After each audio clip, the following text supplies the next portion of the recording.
नमस्कार दोस्तों, बहुत बहुत स्वागत आपका मेरे इस चैनल पर। मित्रों, पुस्तक समीक्षा कार्यक्रम में आपका स्वागत है। लाई हूँ नई पुस्तक। इसका ये कहानी संग्रह है। इसका नाम है डॉक्टर प्रिया IAS और इसके रचिता हैं राघवेंद्र सैनी जी। मैं आपको भी दिखाती हूँ।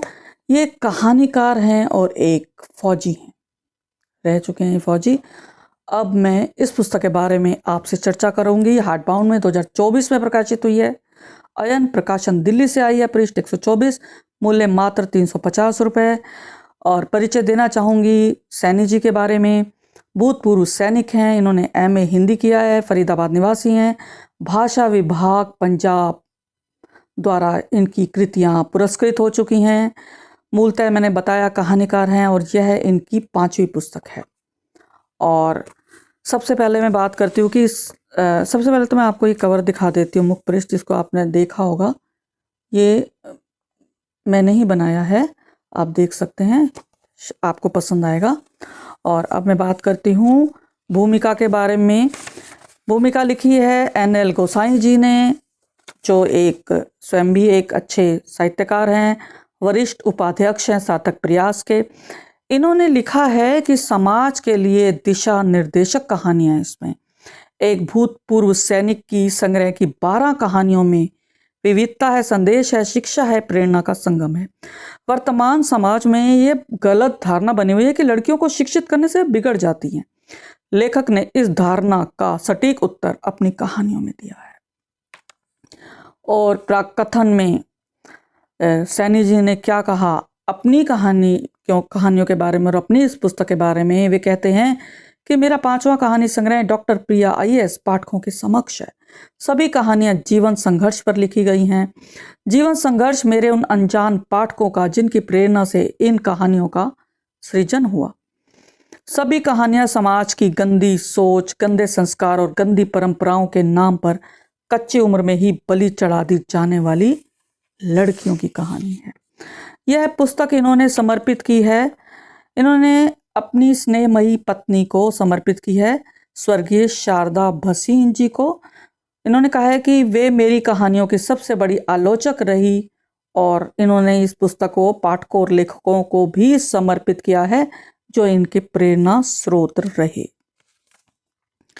और अब मैं बात करती हूँ समीक्षा के बारे में।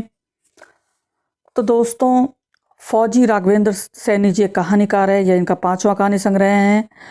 और इस पुस्तक की खासियत, विशेषता यह है कि इसमें जितनी भी कहानियां सभी विभिन्न विषयों पर आधारित हैं और प्रत्येक कहानी भावना प्रधान है और संबंधों की जोड़ तोड़ की पड़ताल करती है। हम अपने जीवन में संबंधों की डोर से बंधे रहते हैं। कुछ रक्त संबंधी होते हैं और कुछ हमें कमाने पड़ते हैं। नींव में यदि प्रेम और विश्वास हो तो संबंधों की इमारत मजबूत रहती है, अन्यथा जरा सी आंधी चली कि वह भरभरा कर गिर जाती है। शीर्षक कहानी डॉक्टर प्रिया IAS स्त्री विमर्श की कहानी है जो स्त्री की शिक्षा पर केंद्रित है। स्वतंत्र देश में स्त्री आज भी स्वतंत्र नहीं है। उसके जीवन में अपने ही पग पग पर रोड़े डालते हैं। क्यों नहीं पढ़ सकती स्त्री? अपनी मर्जी से क्यों नहीं जी सकती? स्त्री हर काम के लिए क्यों पूछे? ये प्रश्न आज भी अनुत्तरित है। समाज इनके उत्तर देने से तो वैसे ही बचता आया है। स्त्री के पास विद्रोह और विरोध करने के अतिरिक्त और कोई रास्ता नहीं बचता। इसी क्रांति का बिगुल कहानी में बजा है। अपने जब स्वार्थी हो जाएं, अहंकारी हो जाएं, शोषक हो जाएं, तो भावुक मन आहत होगा ही। लेखक ने इन्हीं तथाकथित अपनों के चेहरों से नकाब उतारी है अपनी कहानियों में। और ये कहानी, मुझे उम्मीद ना थी, यह कहानी गुमराह युवा पीढ़ी के द्वंद्व को उजागर करती है। भटके युवाओं को एक बात समझ लेनी चाहिए कि माँ बाप से बड़ा कोई गुरु नहीं। लेखक ने वरिष्ठ नागरिकों की समस्या को केंद्रित करते हुए बंटवारा दिलों का कहानी में भावनाओं के ज्वार को कलमबद्ध किया है। मर्म स्पर्शी कहानी मन को सीला कर गई। माता या पिता जब एकाकी हो जाते हैं तो संतान उन्हें फुटबॉल बना देती है। कैसी विडंबना है यह कि पिता का दिल समंदर होता है और घर महल, जिसमें बहुत सारे लोग एक साथ रहते हैं, लेकिन संतान के दिल और घर में माता पिता के लिए एक कोना ही बचता है और कभी कभी तो वह भी नहीं बचता। एक कहानी है बाढ़ खेत को खाने लगी। इसमें कॉलेज प्रोफेसर द्वारा विद्यार्थियों के शोषण की एक कहानी है। ऐसे मौलाना रूप कुमार विधर्मी की पक्षधर कहानी है। खट्टी मीठी यादें, गांव में लेखक बिंदी जब जाता है तो पुरानी यादों में खो जाता है। इस कहानी में पंजाबी बोली और पंजाब की मिट्टी की गंध आती है, सुगंध कहिए। पंजाब के रीति रिवाज, बोली, गांव आदि का इन्होंने सहज वर्णन किया है जो कहानी की सुंदरता बढ़ा देता है। प्रेरणा कहानी पाठकों के प्रति आभार व्यक्त करती कहानी है जो बताती है कि लेखक बिना पाठकों के शून्य है। और संग्रह की अंतिम कहानी ऐसा विश्वास है पति पत्नी के संबंधों में शक की चिंगारी से खाक होने से बचने की कहानी है। इसमें लेखक के जीवन साथी द्वारा उस पर संदेह करने पर केंद्रित है ये कहानी। और इसके उलट मित्रों, अगर लेखिका होती तो शक का कांटा अधिक देर तक चुभा रहता और अधिक पीड़ा देता, ये मेरा मानना है। लेखन तलवार की धार पर चलने जैसा होता है।